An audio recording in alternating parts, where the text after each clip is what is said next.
I think that the discussion that we're about to have here is a very useful follow-on to the conversation that you just heard. If I were to summarize, I think you heard a rather pessimistic take on the situation with the US, with Europe, the world that we're in. And I think it begs the question, is the West in decline? And if so, can it be turned around? And what does the rest of the world look like? Where do we go? In order to address that range of issues, we have a very interesting panel lined up here. I would introduce them in order that they're seated then. So we have Dr. Liam Fox, former Minister of Defense of the United Kingdom. He is the author of a recent book, the title of which is Rising Tides. Available Rising at all Tides. good bookshops. Very good. So check out his book. And a great friend and someone who, despite having written this book, is someone who I would say you haven't heard the last of. Pierre Lellouche, and I have to confess they're all good friends here, 3 old friends and 1 new friend. Pierre Lellouche was the president of the NATO Parliamentary Assembly. He was the Minister for Foreign Trade in France. He was the Minister for Europe. Again, an old friend, and has a doctorate in law, and is a graduate of Harvard University, among others. Kori Schake, who she and I first worked together over 25 years ago. She's been with the Joint Staff in the Pentagon. She has been at the National Security Council with me, where we served together. She has taught at any number of the prestigious colleges and universities, including West Point. Was the defense advisor to the McCain presidential campaign in 2008, now resident at the Hoover Institute in Palo Alto, California.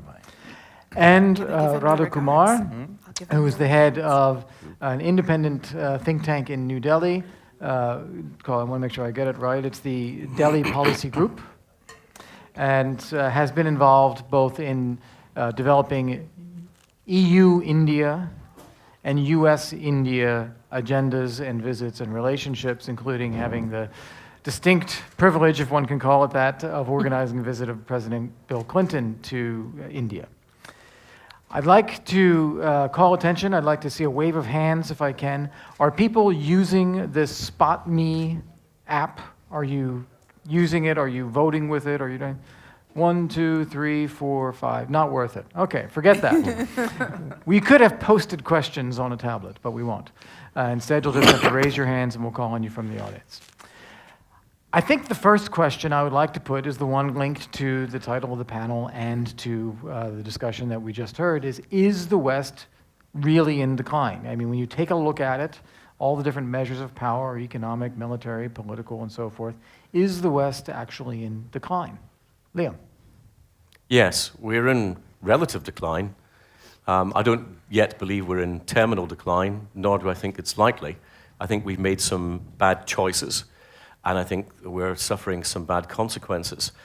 I think that we've grown fat and complacent on the long period of peace and prosperity that we've had in the West, and I think we've almost come to believe that peace and prosperity are the natural state of affairs, when of course they're not, and we have to fight for the things that we believe in generation after generation. What do we have to do differently? First of all, get real about the world in which we live. And following on from the previous conversation, we have allowed, in far too many aspects of policy, wishful thinking to take the place of critical analysis. And that's nowhere more true than the situation that NATO faces with Russia today. Russia, frankly, doesn't really care that much about what we think. We have made a whole series of empty threats. Russia has looked at the cutting off of the Ukrainian gas, the invasion of Georgia, the Estonian cyber attack, and the way its ally Assad used chemical weapons in Syria, and saw exactly what our reactions were, and has drawn the obvious conclusion. I think we also make the mistake of, in wishful thinking, of believing that inside every transnational terrorist or inside every potential dictator, there's a liberal Democrat just waiting to get out. If only we can be nice enough to them and they'll find the error of their ways. This is a ridiculous view to take of the world. And it's even more ridiculous when we're in the position that we're in today with the situation that's come from the Ukraine, which is very simply that Putin has said the protection of ethnic Russians is not a matter for the countries in which they live or their legal systems or their constitutions or their governments, but an external power. And that drives a coach and horses through everything we've believed about international law and international norms since World War II. So first of all, get real. And secondly, understand about our own alliance. This is not a happy and healthy alliance that we are in. Far too dependent on the United States. I was the Secretary of State in Britain in charge of the conflict in Libya. We would not have been able to carry that out in Europe, the European countries of NATO, without the United States. We were critically short of some of the capabilities that we needed. We've got a whole range of countries who came into NATO, dramatically cut their budgets. So we're now in the position that not only is the United States incredibly dominant, but France and the United Kingdom together now constitute more than 50% of European continental defense spending and 65% of continental European defense R&D. So we need to get real. Secondly, we've got to set the agenda, stop reacting. And this is very obvious, I think, in the Ukrainian situation at the moment. We keep saying, if you interfere in the elections next week, we will do this. If you do this in a month's time over the Crimea, we'll do something else. We should be doing what we believe to be in our collective interests. We should do what we believe to be in line with our own values and stop worrying about whether we're being provocative to Russia. Our period where we've not been provocative to Russia has had great results, hasn't it? So I think it's about time that we got some self-confidence. And finally, I would say that we need to get back to understanding that NATO is not just about military hardware, it's about values. And in the book that Kurt referred to, I was recounting a conversation I had. It was actually in the Élysée Palace some time ago. And I asked the question, why was it in the Cold War that we were willing to say that our values were better? That democracy was better than dictatorship, that capitalism was better than communism, free markets were better than state direction. And yet today, when it comes to some of the crises we face, I think of Islamic fundamentalism being one, we're not willing to say that we're better. And the answer that I got was quite a depressing one, which was, I don't think today we can say better, just different. Well, if we think that we're only different to the alternatives and not better than the alternatives, why should any of the people that we lead believe in our values? And why should any of those other countries in the world whose behavior we would want to shape listen to what we have to say? There is a values crisis that I think Europeans need to deal with, and our leaders need to go back to some of the arguments and the rhetoric about the values that we had before, because I think we've forgotten them. Can we stick on that point for a second? Because I think that is fundamental, what you just said. If the West isn't defined by values, what is it? And are we really leading anything if we don't have a sense of who we actually are and what we believe and why that's better? I mean, what do you do? Pierre, why don't you jump in? And you mentioned to me, when we met about a year ago, first time in your life, your adult life, the United States is not on the map. No positive agenda.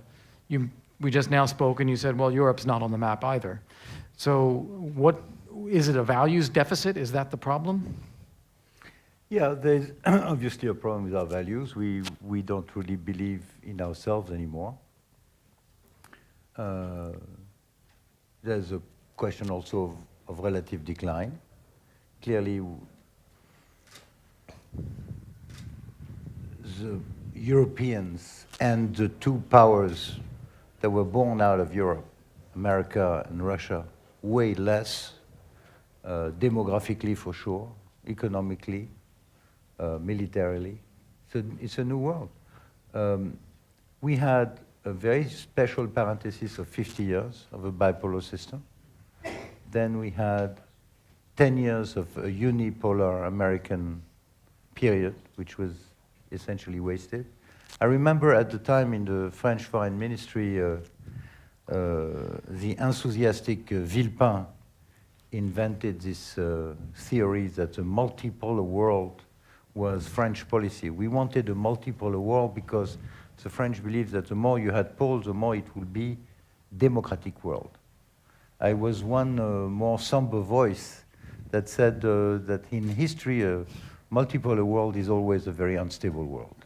Exactly. Especially if you're unsure of your value, unsure of your economic strength, unsure of your social fabric because your you're now in the middle of a very intense competition.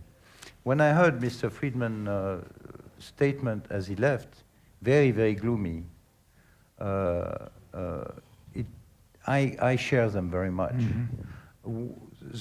What characterizes the world today is an enormous collection of problems which I have never seen in my adult life, my adult professional life. I have never seen such an economic challenge to the stability of our societies all over the place. Of course, America is a little more resilient because it's a much more flexible society. But in Europe, we have a great deal of trouble adjusting to the new world. You have a financial crisis that is not over. The roots of the disaster of 2008 are still there, and they are not being fixed. You have a series of geopolitical problems open in Europe and open in Asia. You have an Arab world in flame. You have several wars in Africa. And where is the solution? Who is handling this? America doesn't want to handle it anymore. And Mr. Friedman just said, you fix it here. You know, what's your solution? And if you turn to Europe, where is the leadership? Who is driving the policy? So for the first time, at least in my adult life, and I've spent many decades studying international affairs, I have the distinct impression that we are on the verge of very serious problem.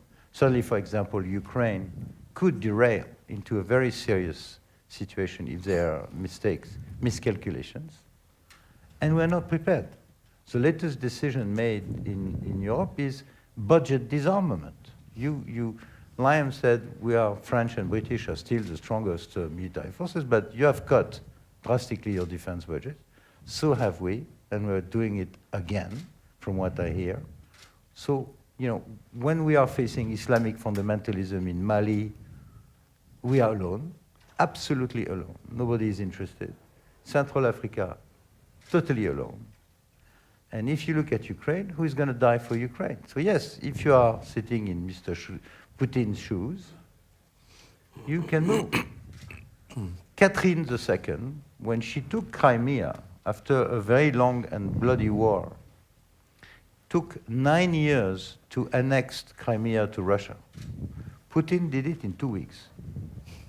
2 weeks without shooting one bullet. So this should be, it seems to me, the single most important problem is what is it that we plan to do? As far as I'm concerned, as a Frenchman today, and having heard what Mr. Friedman said, and before him, many of the American decision makers, my answer is we better find a solution here in Europe, and there is no way we're going to do this without talking to the Russian at some point. Either you're prepared to fight for Ukraine, or you have to find some kind of a deal around that part of the world and between Europe and Russia. Would you trust a deal? Would I trust a deal? I would try to do a deal, yeah. I mean, after all, Sarkozy did a deal on Georgia and stopped the Russian tanks 50 kilometers from Tbilisi. Mm-hmm. What strikes me today is that on this very open crisis in Europe, nobody talks seriously to Putin. There's no effort to have a strategy, and our sanctions are just ridiculous. So you have the worst of both worlds. So you scratch the adversary, you don't talk to it, and you radicalize the position. That's what you get. Rod, I'm going to come to you, but before I do, Liam, do you agree with this, that if we just talk to Putin, we could work it out? No.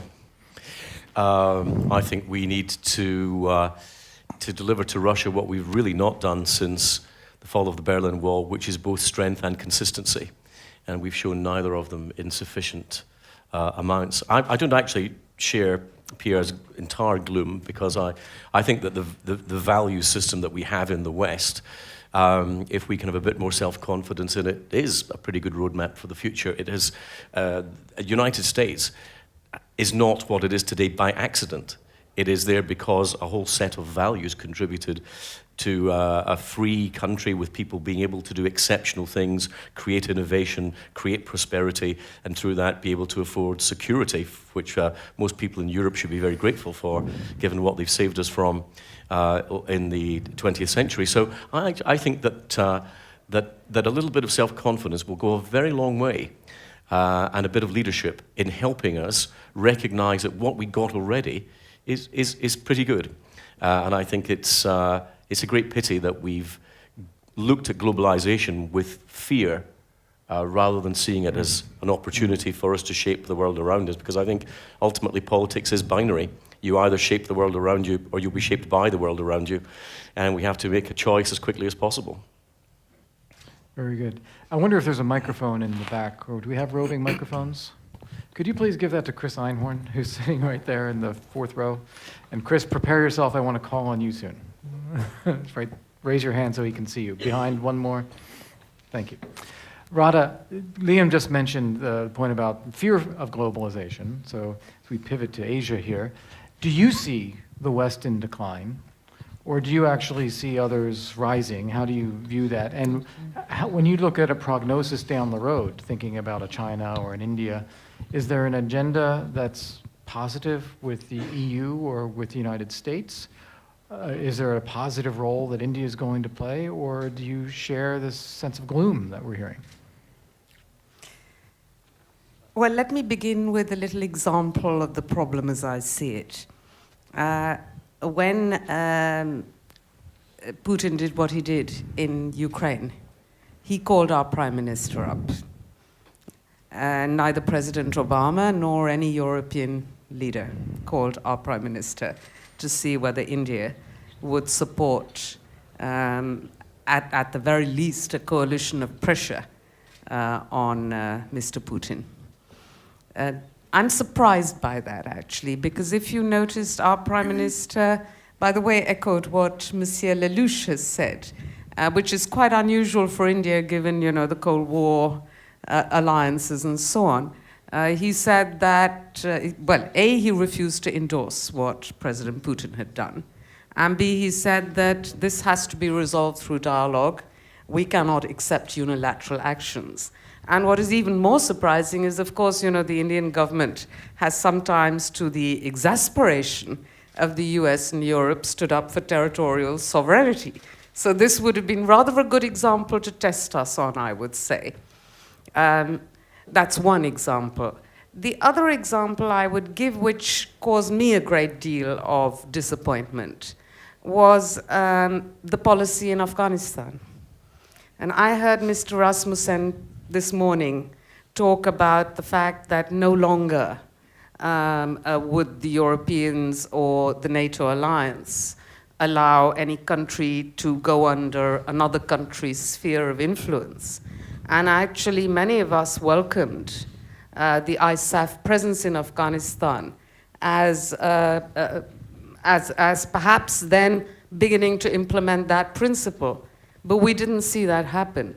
We saw rather that there was perhaps too much sympathetic understanding of the Pakistani position. Certainly there has not been any concerted effort to detach Afghanistan from a sphere of influence. Rather, now that you have the withdrawal, you're looking to see now maybe China can take a lead and take over this problem in a way. And I think that both of those examples do point to perhaps what Liam has suggested, a lack of political will, and even worse, perhaps a lack of any attempt to develop political consensus. Now, having said that, I do think that the recognition of the increasing role that either China or India or the other countries of Asia are playing, partly because of the rise of their economic power, offers an opportunity for those of us, those countries which have democratic values, to start to work together in this region, in which, as we see, there are more and more both bilateral and multilateral problems coming to the fore, whether it's a question of how do you behave on the seas or whether it's a question of how do you resolve your territorial disputes. And I do think that this is a time when we could do a great deal together were we to have the conversation. My problem is I don't really see that conversation happening yet. Has it happened at all? Is this a decline again in... I think we did have spells. Maybe 4 or 5 years ago, there was a discussion on how to handle a sort of change in balance of power in Asia, to put it diplomatically. But that conversation disappeared as the financial crisis came to a boil. And now it hasn't revived. And yet this is a time when it needs to revive. And one problem that I see, well, you know, President Obama did just make a trip to Asia. He has set up a few small alliances, I would say, but they're bilateral. You know, when you talk about a change in the balance of power, if you don't talk strategically about how we work together in security, in a longer-term vision of the strategic changes in this region, which we see quite clearly, how are we to, let us say, give greater weight to the better aspirations in the Asia-Pacific? If we don't talk about that, then this moment again is going to disappear, and that is something I fear considerably. So if I may paraphrase, while you may not go as far in describing the decline of the West as our two West European, well, I don't know what we call Britain anymore, but our British and French colleagues here, you nonetheless see a void, or a bit of a gap. I see a huge gap. A huge gap that I wish, well, you know, let's be frank, I don't see my country taking an initiative either, and I wish I could see that. This is the problem today. The problem is that, in effect, we are in a zero-polar world. No one is prepared to take responsibility. America is suffering from an acute case of war fatigue after Iraq and Afghanistan. Europe has lost a lot of the enthusiasm that led to the creation of the EU. We have election on the 25th, next Sunday.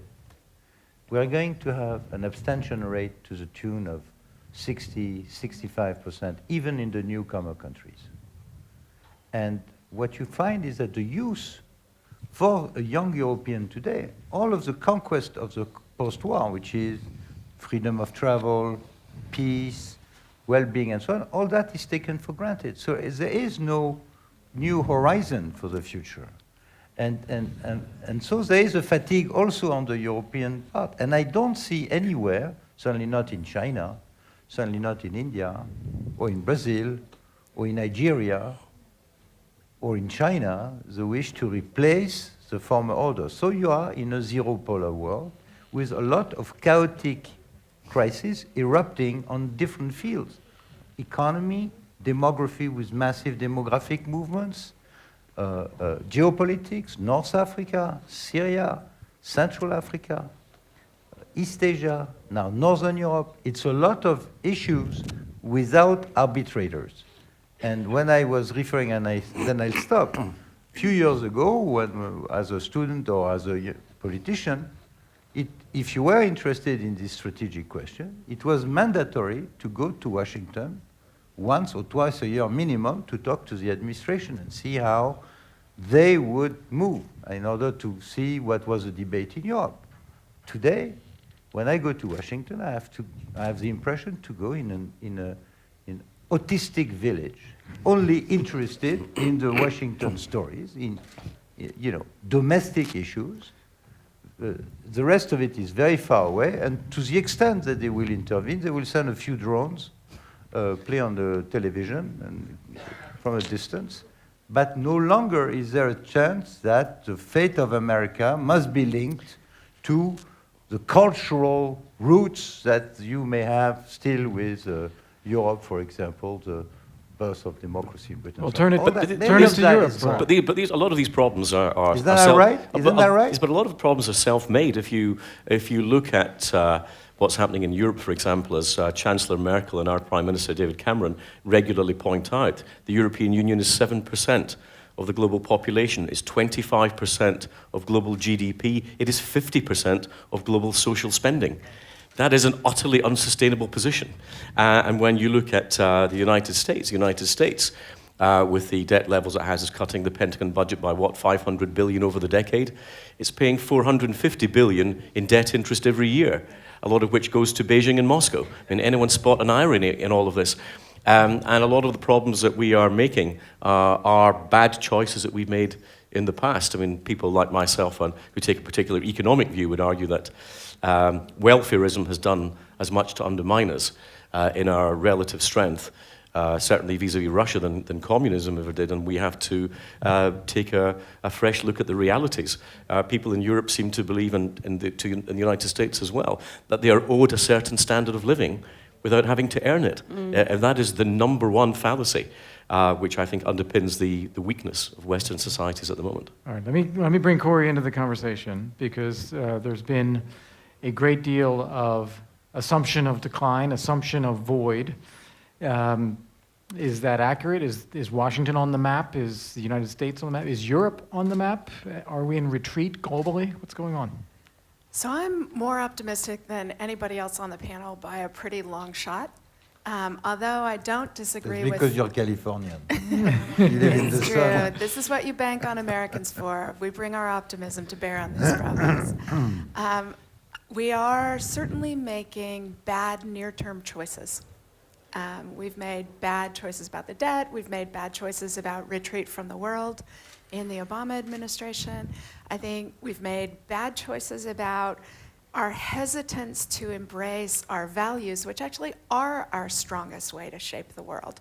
And we have lost confidence in that at the very moment that everybody else is trying to grab hold of them. I mean, the kinds of changes that are producing tumult in the world, the complexity that we see around us, is actually other people striving for the things that we in the West take for granted, right?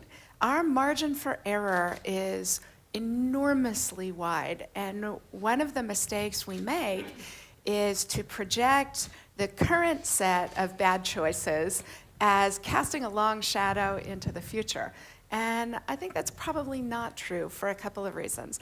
The first, I see my friend and colleague Todd Lindbergh here, and he's fond of saying that that's true until it's not true, right? And it's true that the West won't fight for its values until the West fights for its values, right? The good work both your countries did in Libya shows that the West is willing to fight for things we care about when the people in their own countries will fight for it. Now, granted, there are things we could have done. Look at the result today. I was about to say there are Look at things the we result could today. have done better, and following through on helping people change a government is hard, tiresome, long-term work. But they are making a set of choices to try and change their country in a positive way. We ought actually to be a lot more confident that Russia, for example, is playing a weak hand very well. And we are playing a very strong hand badly. But we do actually have a very strong hand. Let me pause you there, because you make a very interesting point. But if we are playing a strong hand badly, in all the ways that Liam and Pierre described, doesn't that have long-term consequences? So my favorite article ever written about America in the world is by journalist James Fallows, and it was in The Atlantic after he came back from being their correspondent in Beijing. And it was on exactly this issue of America in decline and the stampeding rise of China.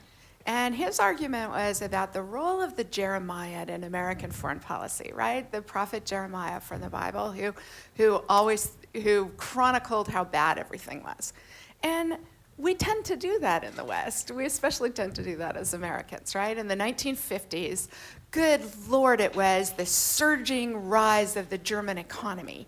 and that was overtaking us. And after all, they lost the war, and we're setting them up to be the dominant power in the international order. And then it's Japan in the 1970s, right? Japan Inc. that had figured out how to do business in a way Americans were never going to catch up with. And now it's China that is somehow stampeding, despite the fact that it is an unrepresentative government so fearful of its people because moms want baby milk companies held accountable, and they don't want schools to collapse in earthquakes. You know, our values actually aren't grand, soaring national hymns. It's the little stuff, and the little stuff really adds up. And in our concern about the choices that we are making badly, we are assuming that everyone else is making better choices, and they're not. We're assuming that these will have long, unchangeable shadows. And the Todd Lindbergh theory, I think the world's just much more contingent than that, right? The American government's making a whole series of terrible choices, but Congress isn't newly bad at its job, right? Congress is always bad at its job. It has been since Congress was founded. They're one budget deal away from actually solving the majority of our problems. Yeah, but and sometime in the next 5 or okay. 6 years, See, yeah, they're going to all right. actually make the right choice. I think it's wonderful to hear this torrent of American optimism. It's very refreshing. But you know, how many times can you make mistake before it becomes catastrophic? If I look at all the decisions we've been making since Afghanistan, Iraq, since 2001 and the attack on New York, Iraq, Afghanistan, the way we handled the Arab crisis, including the French mistakes. When I look at the situation today in Libya, I'm not particularly proud of the result. And God knows, when I was a minister and I went on the street of Tripoli, there were French flags and people kissing me and so on and so forth. Where are they now? Look at Syria. Look at Egypt. We embraced Eastern Europe, and it's been a big success. Where is Europe now in terms of building common policies? It's stalled. So, you know, how many mistakes can we do? Look at Ukraine. We started saying to the Russians, let us have the other part of Germany. We won't push NATO to the borders. That was the deal passed in Brezhnev's office. We did not respect the deal. We pushed NATO all the way. We had to, in many ways. We had all of these countries floating in the air, and we had to. I supported it very strongly. So we pushed the borders. In Yugoslavia, when Yugoslavia came, we said, Kosovo, the Muslims are threatened, they have freedom of determination, we break Yugoslavia. Today, the Russians are using exactly the same argument in Ukraine, said you can't do it. Okay? So what are the principles? Which are the principles on which we are based? How much can you push the Russian and not think in their terms? When you are dealing with the constitution of this continent, you have to think of the other guys across the table. What if the other guys are wrong? So you know, if you treat Russia as a defeated state, if you move the border to NATO, you break up Yugoslavia, and then you say, when we had the crisis in Ukraine, we said we have the Accord Association Agreement. When we met in Vilnius, we had 600 million euros on the table. Stop, 600 million. But the Russians put 15 billion. 3 months later, after Maidan, we found 16 billion. Where is the policy?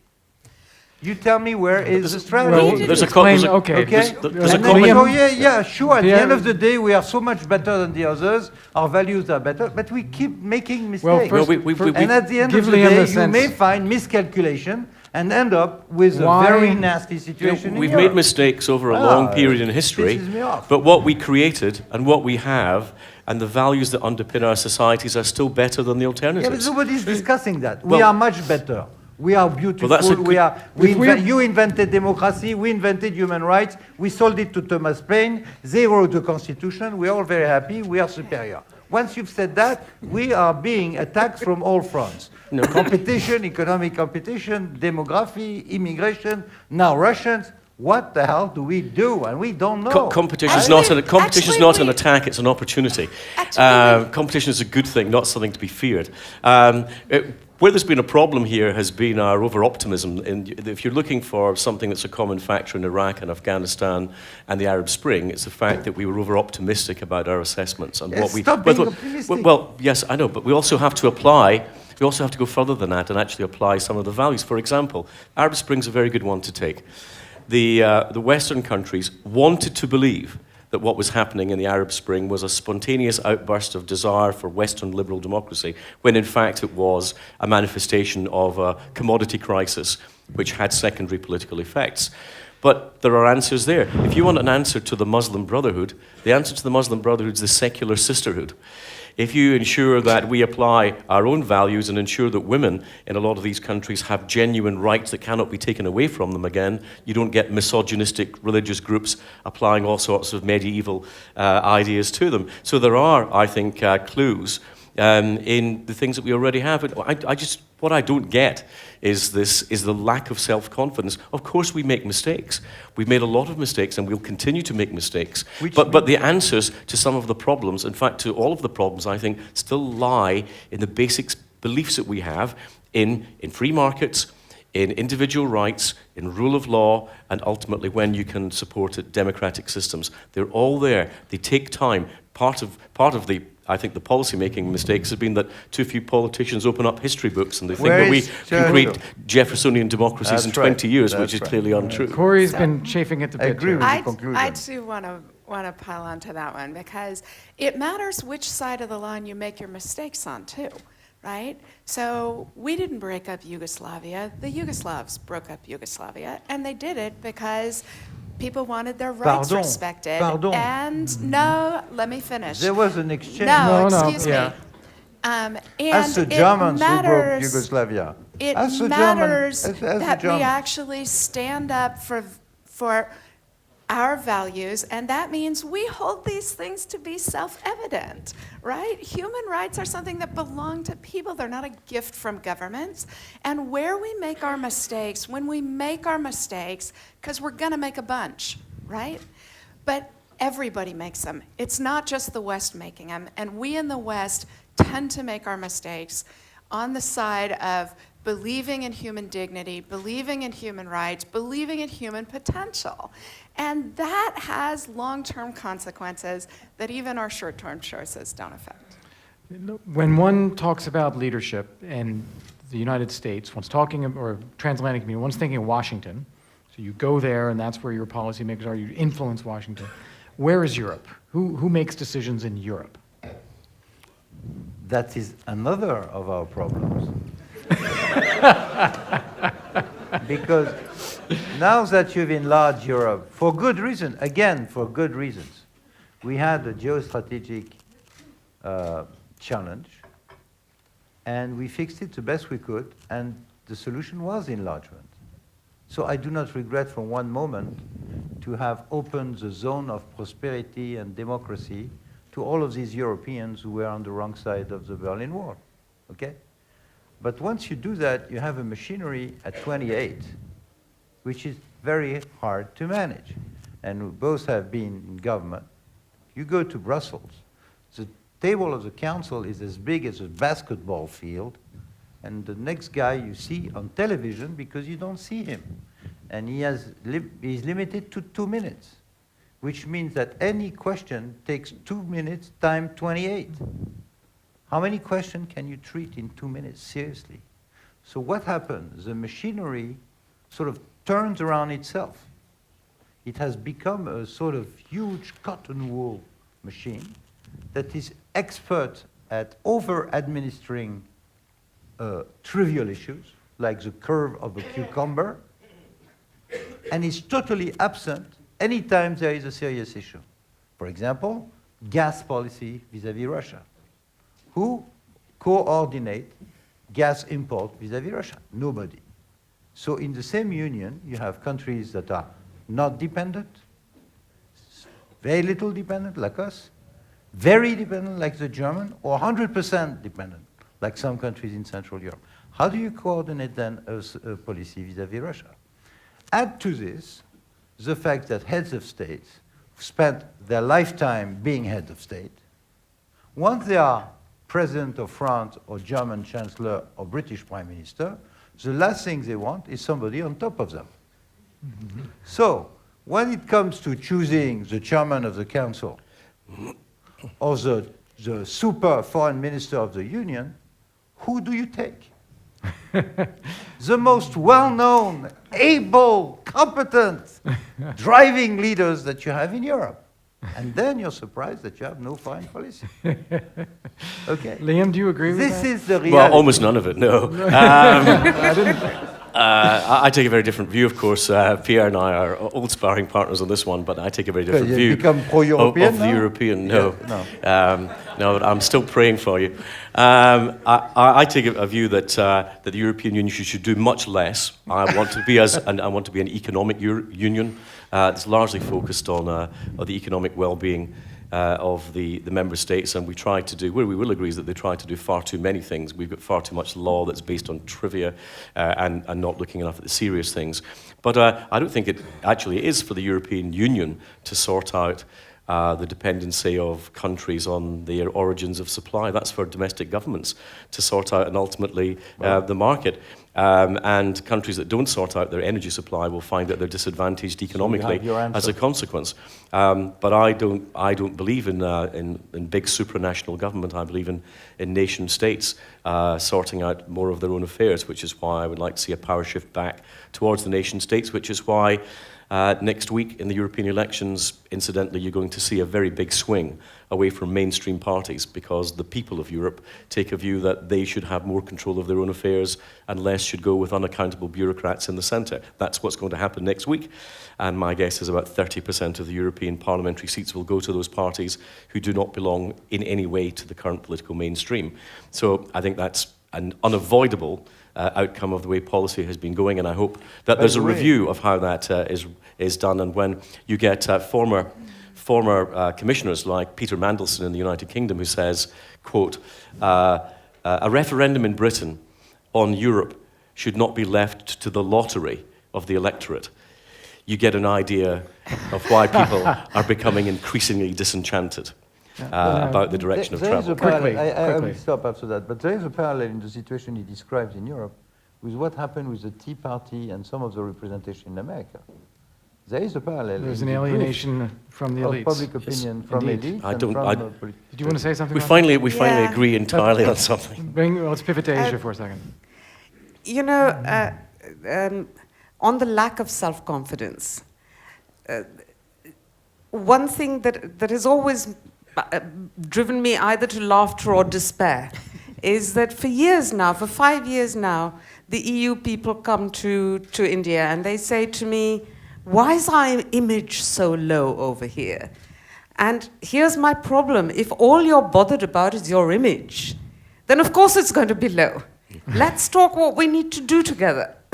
And the second problem I have, which is something I heard late this morning over here on this podium, is that sometimes you tend to claim all the credit without recognizing who else has contributed. So I heard someone here say the creation of wonderful heroines like Farkhunda Nadri and others in Afghanistan is to the credit of the NATO alliance. To go to the opposite of Corey's point, you said Yugoslavia was broken up by the Yugoslavs. I agree with Pierre. I don't agree with you on that one. But let us say, give some credit to the Afghans first and foremost for their commitment to building institutions and democracy.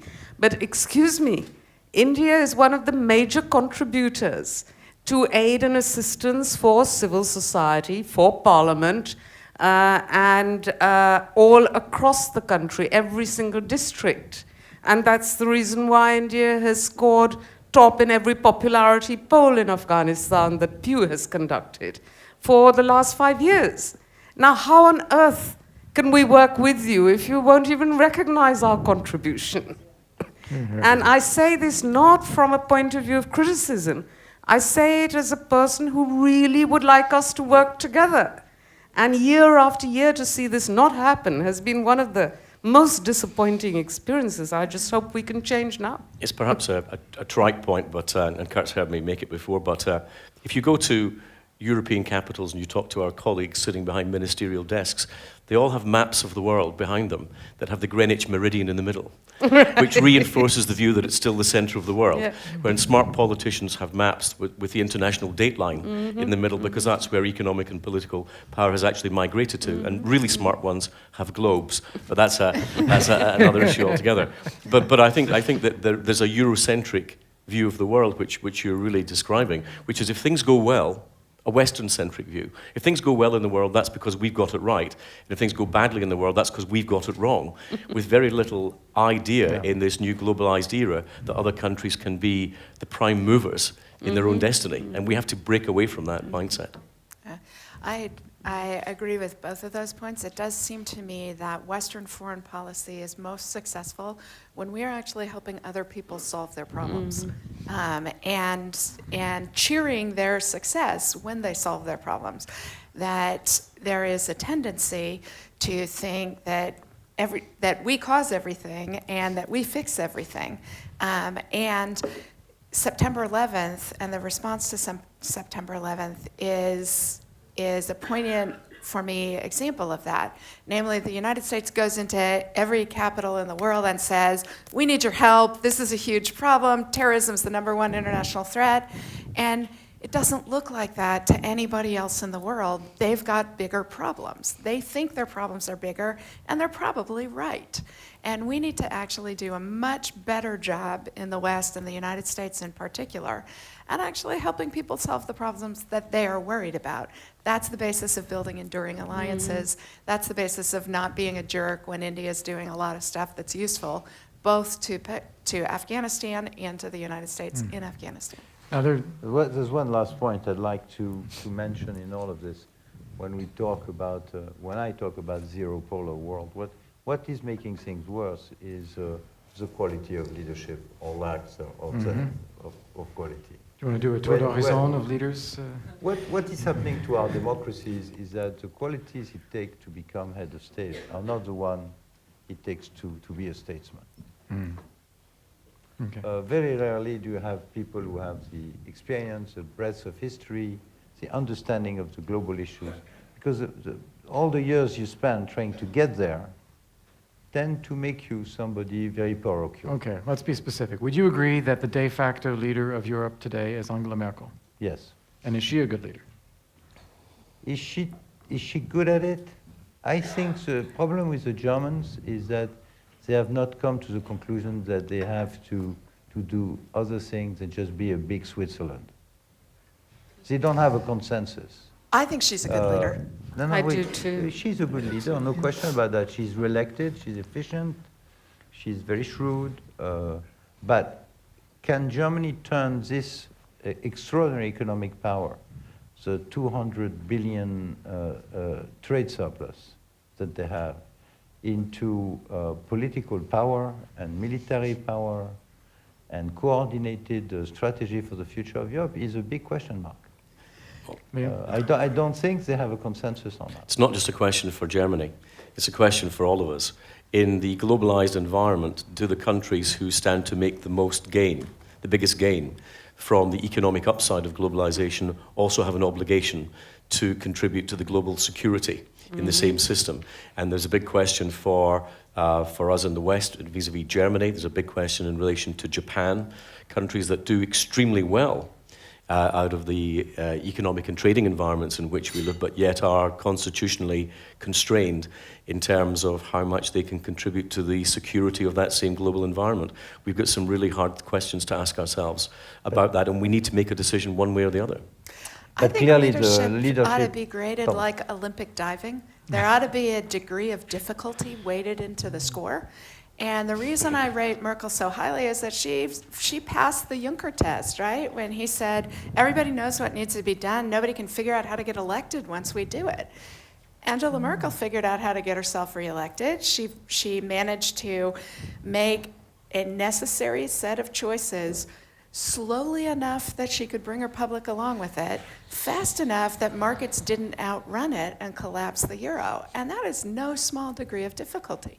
And now on Ukraine, where the German public is unenthusiastic about doing anything useful to push back on the Russians, either economically or politically, or God forbid, militarily, she is nudging people forward in a way that's actually quite helpful to us. We need the German public to come along, not just Germany's leadership. And she's done that quite well, I think. They have further to go. I think Liam's right.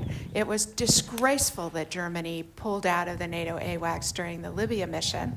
It was disgraceful that other countries did as well. But still, she's making progress. Well, if you go down the list of issues that Pierre started with in particular, but also all of you, we're talking energy, we're talking Libya, we're talking Syria, we're talking dealing with Russia, we're talking with Ukraine. I think the elephant in the room here is Germany, because Germany, in many ways, determines what's possible for Europe. I mean, do you disagree with that?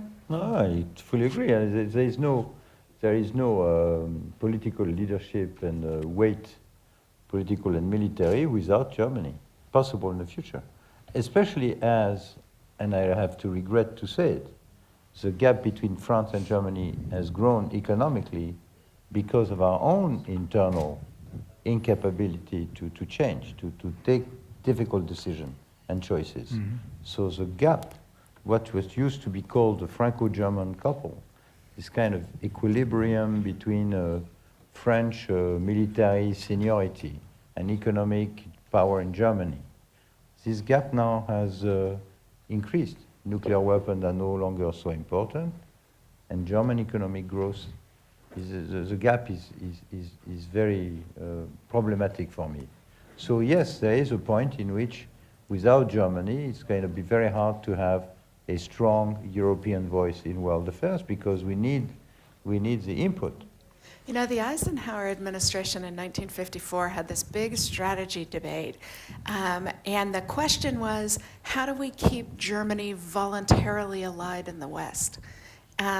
Because what they saw the challenge of Europe in 1954 at the height of the Cold War was actually Germany drifting off. It wasn't keeping Russia out, it was keeping Germany committed. Yes. And I actually think in a lot of ways we have that same challenge even now. Mm-hmm. Well, I asked for questions from the audience, and I asked for a microphone over here with a great German friend and colleague, Chris Einhorn, who is with the Foreign Ministry, Arms Control Directorate, now formerly diplomat in many places, including Washington. Give us a German perspective here. We're talking with French and Americans and Indians and British. Give us a German take on this question of leadership. Good, thank you very much. The first thing which came to my mind when you said you would call on me was whether I should stand up or rather sit there because of Germany having been mentioned all the time. There is this old cartoon of Helmut Kohl and Margaret Thatcher sitting at the table, and Margaret Thatcher says to Kohl, "Could you sit down, you big German, you make everybody nervous." And Kohl says, "I am sitting." So just, while I'm standing here, first of all, let me say I'm very glad to be here in Bratislava, after having been for 10 days part of the German crisis management team, trying to get our military OSCE observers out of their hostage case together with their Polish and Czech and Danish and Swedish colleagues out of a basement in Slavyansk. So I'm enjoying the conversation here. The question of German leadership is, frankly, a Stone Age-old question. You remember Bush 41 going to see his friend Helmut Kohl and suggesting partners in leadership. And Chancellor Kohl at the time was quite reluctant. Why is that? Because many in at least the political elite and in the media elite and in parts of society translate the first half of the word leadership back into German, and then they say, okay, we tried that, we don't want that again. I think if you listen carefully at what has been stated, for example, at the Munich Security Conference, both by the German president and the German foreign minister Steinmeier, but also if you look at very practical examples over the last couple of years, you see in action what we understand by leadership, namely taking responsibility. The buzzwords in Munich were, in terms of sort of a new attempt in German foreign policy, a more proactive foreign policy, a more energetic foreign policy, a more sustained foreign policy. But you don't have to start with this government if you look at the one before. The role Chancellor Merkel and the finance minister played to save the euro and to play a role in helping saving other European countries' economies was quite significant. You mentioned the word, isn't it Germany determining the future of Europe?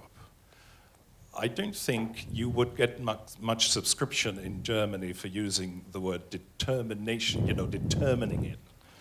But playing a significant role, you see it in action. It was mentioned that nobody talks to Putin. The Chancellor talks to Putin about once a week. Since she speaks Russian, she perhaps understands him better than many others. And I don't sit in these conversations and listen in, but from the readout I get, this is tough talk. This is very tough talk. Steinmeier is on the phone with Lavrov constantly. What Steinmeier tried, together with other colleagues, like Fabius, like Sikorski and others, Haig, was to get the OSCE to play a distinctive role in the Ukraine crisis. The proposal to get a huge, in fact the largest observer mission into Ukraine was very much a Steinmeier idea and then subscribed to by others.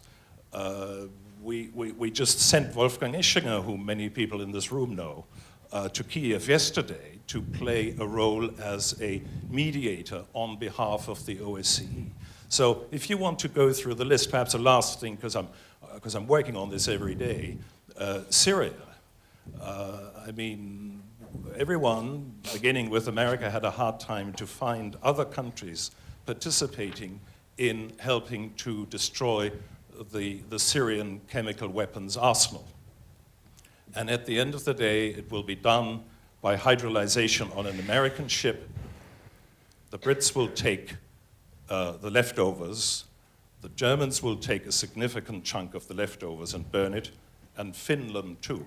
Not too many others. So, since you've been talking down that list, I hope I've given you some very practical examples of what we understand by taking responsibility. And if you want to call it leadership, that's fine too. Okay, we have a number of hands up in the audience. What I'm going to do polite is... to answer. Well, Okay, I'm going to give everyone a quick answer to Christophe if they wish to take it. And then I would like to go to the audience and gather several comments and then come back for a final round of comments. Can we do that? Pierre, vas-y. pardon? Go ahead. No, I listened to the argument of our German colleagues, and of course I know it, and and I respect a lot of the things that has been said. You will let me disagree with you on the economic crisis. I was in charge of European affairs at the time, and I saw how difficult it was for the French, who didn't have the money, to try to convince the German chancellor to change the rules, because as you know, the original EU rules prevented us from bailing out an over-indebted country in the Union. It was forbidden, so we had to bend the rules. Sarkozy understood that if we did not bend the rules, we would break up the Union, break up the monetary union, and break up the Union. But it took a lot of work to convince the Chancellor, who herself had a lot of work to convince the Bundestag, because in Germany, the Bundestag has much more power than the French National Assembly. So it's a different system. So I respect what you did, but please remember that at the time the initiative came from Paris, that we had to borrow a lot of money ourselves. France and Germany financed together 80% of the bailout of Greece and of the common fund. And So- Corey, you made a point in our and- pre-discussion that it cost 3 times as much because of waiting so long. Yes. You share that as well. Yes. Yeah. Yes. Time is money. Any other comments on German leadership, as Christoph described it? Feel like I had my say already. Okay. Then I'm going to start taking questions from the audience. I see a lot of hands, a lot of great hands. I need a microphone down here for Minister Schwarzenberg. And I'm going to start, do we have the microphone on this side, with Monsieur Regibaud from the Belgian Foreign Ministry. We'll get you. But Jean Arthur, go ahead. Thank you, Dr. Regibaud, Belgian Foreign Minister. Just a short question to Mr. Lelouch, because we were speaking of German leadership. Just a short reminder of a bit more than 20 years ago, when we discussed the Maastricht Treaty, there was clearly a proposal on the table to establish a political union, not just a monetary union. And actually, the proposal came from the German side and was refused by the French. Correct. So sometimes I wonder what Germany needs to do to please France. Good question. We've all had that problem. Hold on. Can you pass? This is what I said earlier. How many times can we make mistakes? Hold on. But I Minister- do remember the Karl Lammers and Yeah. Schauble offer. Maybe. Let's go with Minister Schwarzenberg. Maybe we should first get clear what we are speaking about, because we are mixing a bit in this discussion 2 things, leadership and taking responsibility. There is no doubt about that Germany acted with great responsibility, saving Greece and so on and so on. But of course, there was a lot of German money there too, so it was in their own interest. But leadership is something else. For leadership, you need first of all a vision. That's one thing. And then the wish and will to lead. That's maybe now less, and the means are important. But if you remember, for instance, Mrs. Thatcher, where Britain, in her time especially in the first year, was in a definitely weak position economically. But she was willing to exercise leadership, and she did. So I think it's very much a personal question too. Very good. Hey, would you pass the microphone That's this way to Ian? And please, Benan. And I can't see you, so please introduce yourself. It's me? Yes. Thank you. My name is Farid Al-Lagi. I'm from the Libyan Forum for Civil Society. Allow me to reflect to what has been said. Now, I think from what I heard yesterday and today, I want to go back to Libya and advise our politicians, don't depend on Europe. Europe is in a big mess and they have to fix their messes and their confusion. So, secondly, sorry to hear that maybe some of you are regretting what has been happening in the Arab Spring. I'm very sorry to tell you. No, it's only 3 years. And 42 years, we have been imprisoned, we have been hanged, we have been in exile, we have been killed, we have been harassed. We haven't been waiting for Europe to come and free us from our dictator when Europe was blind and was friends. Dictatorship or stability. Stability is better for business than we don't care about dictatorship and human rights. So we started the revolution, you jumped in, and we thank you very much for that. 1 month before the Libyan revolution, the sons of Gaddafi were in the corridor of the State Department and the CIA trying to choose who's going to replace him. Therefore, and we as Arab women, our struggle started 100 years ago. Women globally are discriminated against with different degrees. So again, we are not waiting for the West to come and give us a little bit of training of how to empower Arab women or Muslim women. Muslim women, the black covered women in Yemen and in Libya the revolution was started by women. So I do hope that really, because maybe it's better for us to ask the European, leave us alone. Let us lock our doors and see what we can do. Maybe it will take us 10, 20 years. I have been in exile 40 years. The mere fact that I'm back to Libya revolution. The mere fact that thousands of youth today, young women and young girls, you don't know what's going on. You are not listening to the voices, to the new voices of power in the Arab world. Women, youth, minorities, these are the moving forces that are now, despite the fact that nobody is helping us. So I think, please understand us, be patient with us. You went through revolutions maybe 200 years ago, and don't expect that after 40 Absolutely. years, later we do wonders. Absolutely we want right. to cooperate with you. We cannot live alone. We need to build a better humanity, but we need to really, like our friend from India have said, be humble you as European. Maybe one day you have to learn from us how to solve your problems. Ian Bond, Center of European Reform, former diplomat. I'll try and keep it Former short. ambassador to Latvia. I would be tempted to go out of here feeling pretty gloomy, except for the fact that I think I'd rather have our problems than the problems that Putin or Xi Jinping face.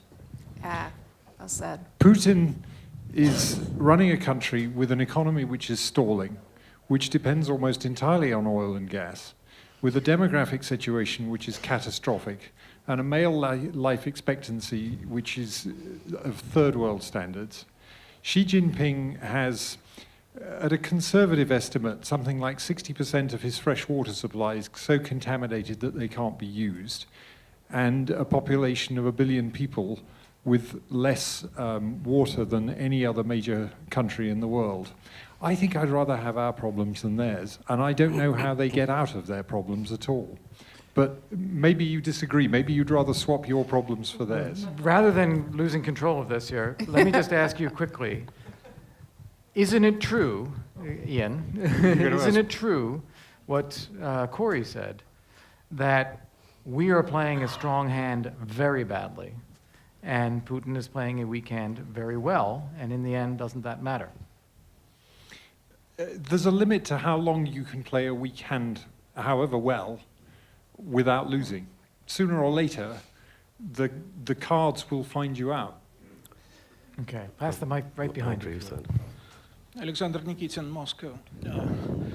I'm happy that conversation has been upgraded to philosophical level. Before, in previous sessions, mostly Russian leadership was criticized. But now we are talking about civilizations and nations. And do I hear it correctly that now the West collectively is announcing that 140 million people living in Russia, they all have been cut out from the West, including 100 different ethnicities, including Tatars, Bashkirs, Chechens, Adigis, Kalmyks, everybody.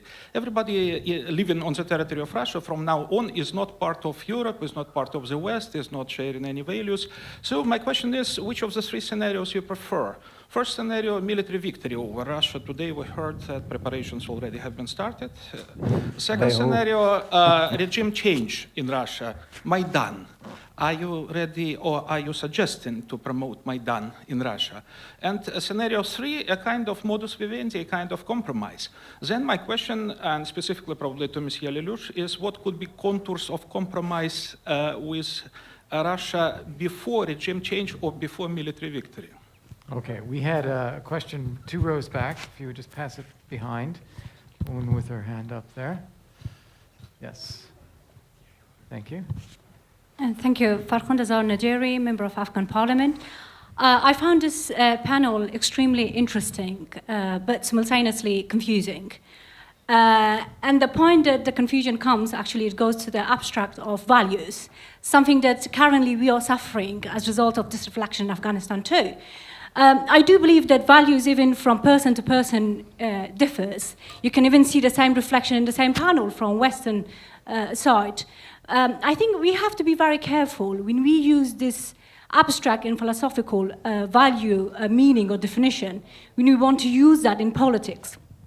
If it's wrong to say that my value is better than your value, I think it's in an equally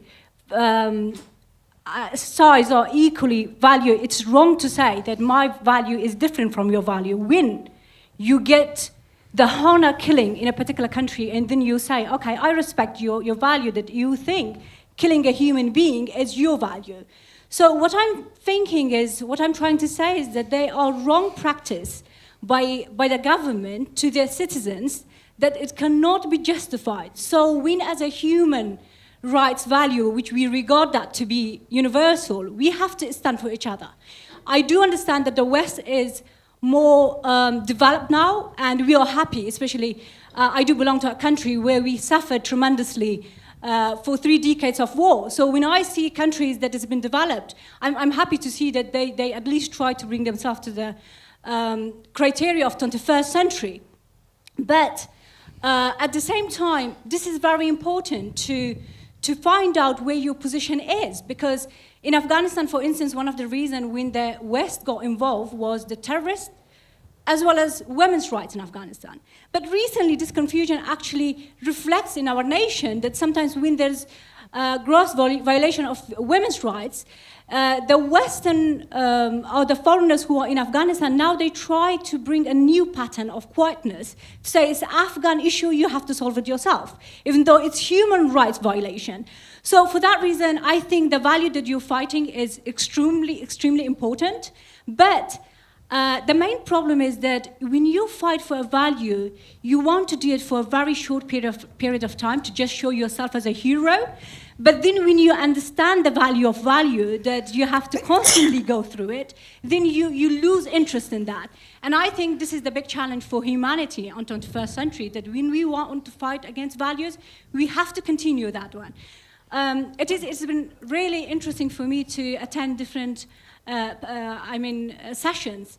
But even when we talk about NATO, for instance, I was thinking that there must be more panel based on Afghanistan, even though we had one yesterday evening, and I appreciate the people who actually attended, because we finished at 11:15 and the words was even sleeping.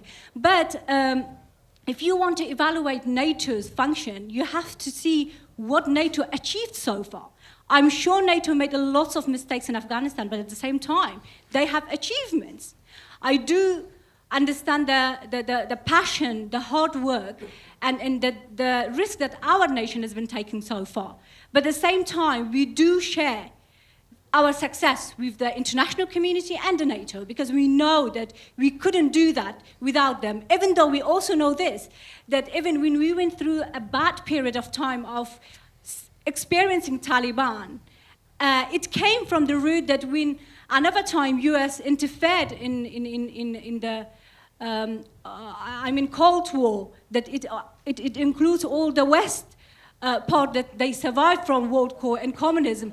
But at that time, Afghanistan was again the country who suffered the most, because we actually contributed to make them failure. But at the end of the day, we were left alone, and we became eventually victim of Taliban. I'm hoping that this history is not going to bring the same pattern, and I'm hoping that this interest in Afghanistan will change its face. Right. But my question is, what kind of value you are having right now that we can understand? That are you standing for the same value, or are you changing those values? Thank you. Thank you very much. Thank you. Right in front of you, right here, and I'm going to have to, we're just losing time, so I'm going to say be brief. We have one more question over here, and then I'll take it back to the panel. One over there.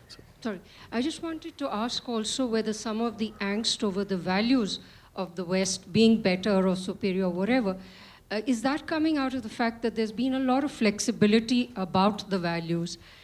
For example, in your dealings with China, there hasn't been much of a value component coming into that. But in the case of many smaller countries, it's kind of been over-militarized, some of the responses. So maybe some of the angst and confusion may come out of that. Okay, thank you. We'll go right here, and I do need a microphone over there later. Very good point. Thank you. My name is Jonas Goetz. I'm from Center for Security Studies in Zurich. And my question actually lines up nicely with what has been said before, and also with the contribution of Mr. Friedman before, because I think one possible title for this panel could be the question, is the West history? Because we had this conversation here about Liam Fox said we should be more consistent on our values. This would be the consistent continuation of the Western history, basically. And then we had Mr. LaRouche who said, no, we have to make a deal. We can't deal with the problems anymore. We have to make a deal with Russia. We have to face up that we are weak. So the question that That's not what I said, by the way, but Yeah. no, not what I said. Okay, sorry, that's how I understood it a bit. No. Okay, you can clarify. The question that I have in this context is, I'm very sympathetic to Liam Fox's perspective, but how do we, if we want to live our values, we have to face the costs of increased military expenditure, dealing with murky finance, pushing it out of Europe, for example, out of the US. Also, maybe sanctions on Russia will be very costly, and we heard this morning that it's also costly for Central European states. So how do we, in a divided society that we have today, and where we have lost trust in democracies in the West, we heard it about the European elections, how do we pass on these costs to society? How can we kind of find a consensus in society to be able to face these costs that living our values will impose on us? So this is the core question. I think we are not prepared, and that also explains why we have these difficulties. Okay, thank you. There's one over here. You have a microphone? Thank you. Briefly. I'd like to, this was really vintage Lelouch. Pierre, we haven't met for some time. I'm glad that you are, intellectually at least, in such a good shape. The debate started with decline, a lifelong obsession of mine since the age of 16 or something, and then on values. So, 2 words about the Western decline. It's, of course, we have to start at the roots, at the bottom, and look at the society. And just 2, 3 examples. We are talking in the West about gender theory, same-sex marriage. Look, can this be taken seriously by others, not just the Russians? Feminization of our military, which means, sorry to be so brutal, a weakening of the armed forces. Our attitude to work, look how the Chinese work. Our educational system, which is in shambles. We want to read the PISA studies, which say absolutely nothing about the quality in the world comparison of our Western or European education. Second, very short values. We are proclaiming a lot of values. We all know them, the catalog, human rights, democracy, freedom, and so on, but we are not honoring them ourselves. We have never honored them. We are betraying the values we proclaim. And that's our biggest problem. We have absolutely no credibility in the world. When we talk about values, we are a laughingstock because people look at our actions. I don't want now to go into this, but you know what is happening in the West. So we have first to become serious before trying to teach other lessons and also to become powerful again. Sorry. Thank you. No, thank you very much. And I'm going to close the questions there, and I'd like to turn it back to our panel. You can take out of this rich set of comments anything you want to comment on. Don't feel obliged to comment on everything. And if I were to summarize, I'd start with the point that Minister Schwarzenberg made and add to it, which is that we have to think in categories or differently. What is leadership? What's assuming responsibility? What is follow-through and execution, whether Afghanistan or Libya or elsewhere? And how then do we reestablish credibility for the West? Those, to me, are the summary comments, but let me turn it all to you, and I'd like to start with Radha, if I could. Okay. First of all, I don't believe there's any way that there can be a repeat of what happened in Afghanistan in the 90s. I'm absolutely convinced that all of us will come together with whatever our differences are. We're not going to have the Taliban take over Afghanistan again. And I think that should be something that every Afghan should be confident of. When it comes to the question of decline, I must say, by the way, I'm going to go back feeling more optimistic rather than despondent, having heard the views not only on this panel, but in this room and in many of the other sessions. it seems to me that there is at least a desire to work together, which is a very good beginning for us. One point I'd like to make is that when we talk about this panel, the decline of the West, there's almost an old thinking of the West as Western Europe. But actually, Europe has changed a great deal after enlargement. And you would be quite interested to find that the Indian government often have told me that amongst the European parliamentarians that they find the most responsive to work with are those from the Baltic states. So you have a process of ferment going on here, which is going to throw up new forms, I think, which will help us also to talk. On the values thing, I do feel that there's been a little bit of a problem that we need to overcome. That we have our imperfections as a democracy in India, but we are a very strong democracy. And somehow that democratic sharing of values and carving of policy around those values across continents is an enterprise that remains to be explored further. And I think if this century we don't do it, or rather in the next 20 years, since I shan't be alive beyond that, I don't think, if we don't do it now, we are going to lose our momentum as we already are. We should have done it at the end of the Cold War. We've already lost 20 years. Right. We should catch up. And finally, could I say one thing? I'm coming back to Bratislava after 20 years. I was based here in the early 90s and therefore was witness to the separation that occurred in this part of the world. It was for me, of course, a very illuminating time because it was the first peaceful separation that I had seen. And it's really wonderful to see now how Czechs and Slovaks have created a forum like this together. The commitment that remains perhaps, and now at a global level, at that point people were very exercised over the war in Yugoslavia, and we were part of a campaign to call for intervention to stop that war. So we were very grateful when eventually, rather late in the day, that intervention came. Minister Schwarzenberg was one of the people who we worked with at that point. Great. Thank you very much. Corey, let me give you... I just want to make one point, and it comes from the very good question about the militarization of our foreign policy. I think that's true. I think we have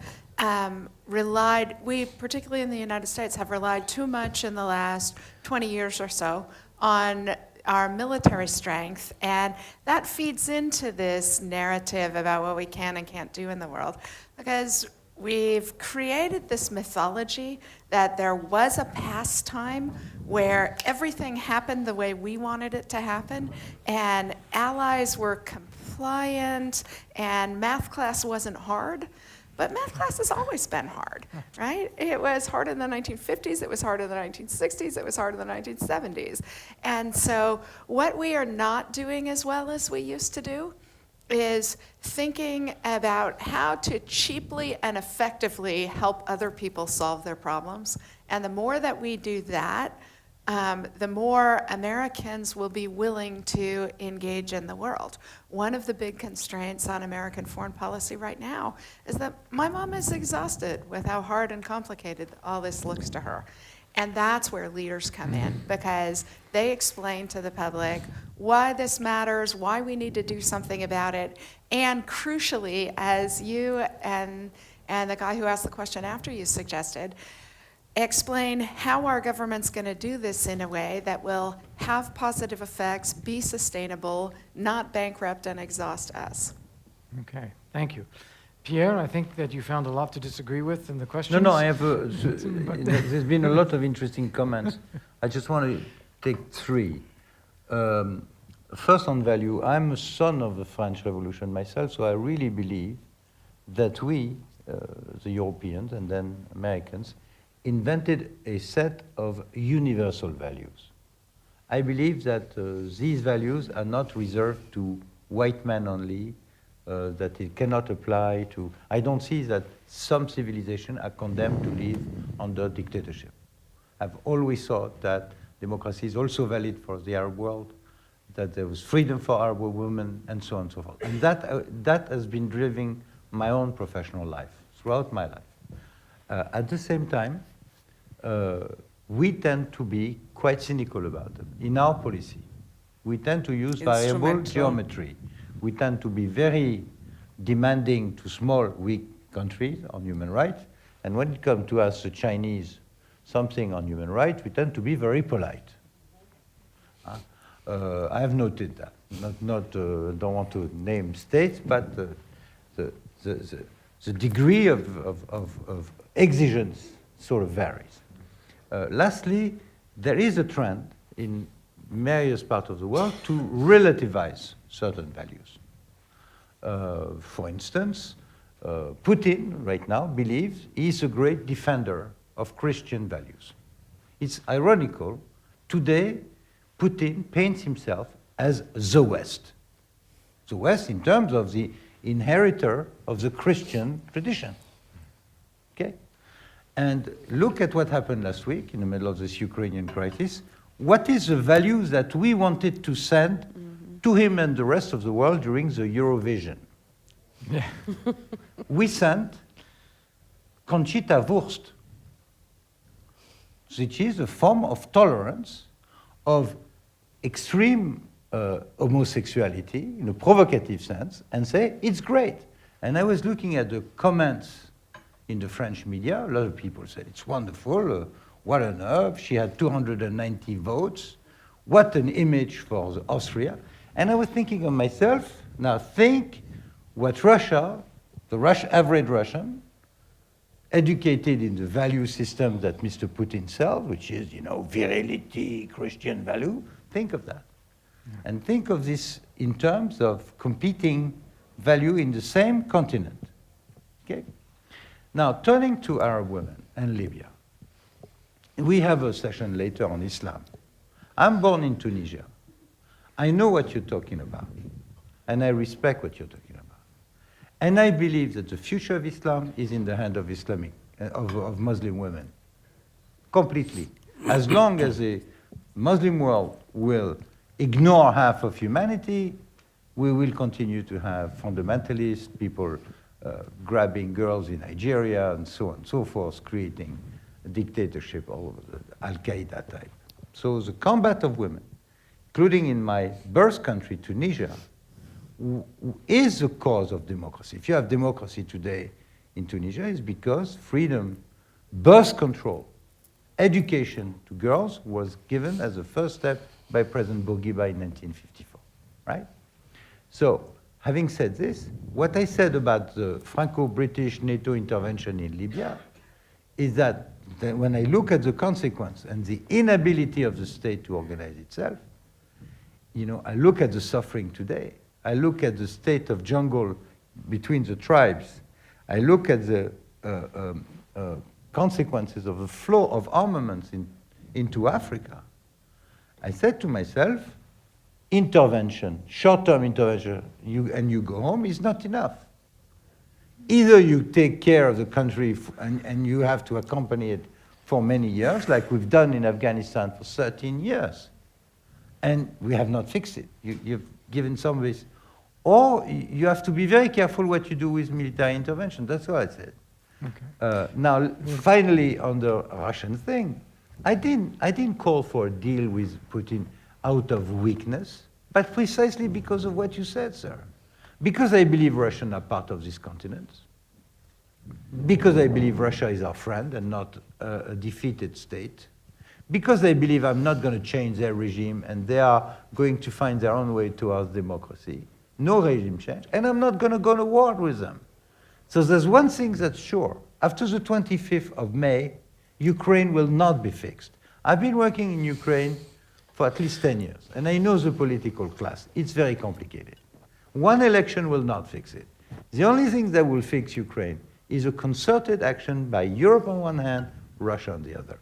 And we have to sit down and think through the stability of this part of the world together.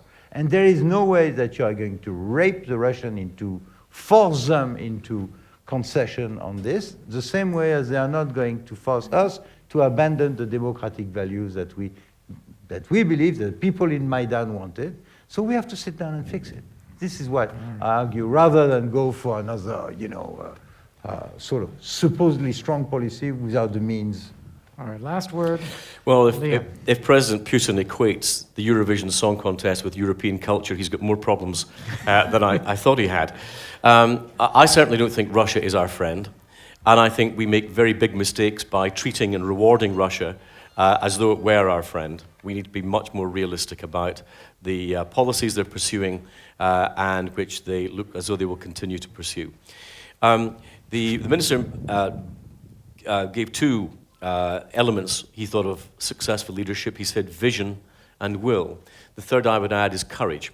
Good leadership requires courage, and that requires the courage to do things that are unpopular sometimes because you believe they are right. And that's a defining element, I think, of proper leadership.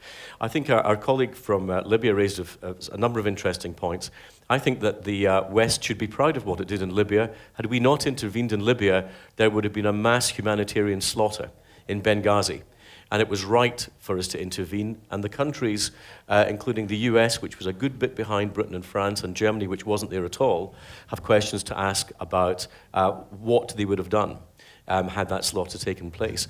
But the point that was raised is absolutely correct. It's not just enough to make the initial intervention. You need to be consistent. You need to continue down the path, because we have an incredible hypocrisy about our own historical democracies. In Britain, we had 150 years between Adam Smith and universal suffrage. We abolished slavery 100 years before we gave women the vote. So maybe opening a history book now and again would restrict the amount of arrogance we sometimes show in lecturing others.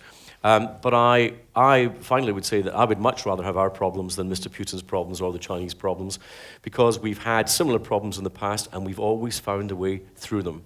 And we found a way through them because, to go back to the very first point, I think our values are correct. I do not believe in moral relativism. I don't believe in saying because you hold your views strongly, that makes them equally valid. I think economically, free markets work. The problems we have in our economies are because we've interfered with the running of our markets by having government that's too interventionist. I think that religious tolerance is a good thing in itself, because I think we should be willing to allow people to have a different relationship with their God as they see fit for them.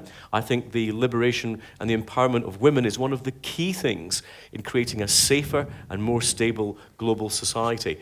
Women don't want empathy from us, they want empowerment, and they want us to help them achieve that. I think that a rule of law that applies equally to the governing and the governed, is the difference between what made India a success and what's made Pakistan a failure. And I think ultimately, when you can get all the building blocks in place to give people a democratic system of government so that they decide, not some elite, what their future will look like, is the best way forward. And if we have a bit of faith in our own values and we try to apply them perhaps a little bit more systematically and courageously than we've done in the recent past, I think we've every reason to have an optimistic, not a pessimistic view for the future. Excellent. So Well we said. have started with pessimism and ended with optimism. That's why it's called pop. Shows what a good wanna let you know moderator you are. There are buses downstairs ready to take you to the various dinners. Join me in thanking Radha Kumar Korishaki, Pierre Lelouch, Liam Fox, and our guest from the floor, Chris Einhorn.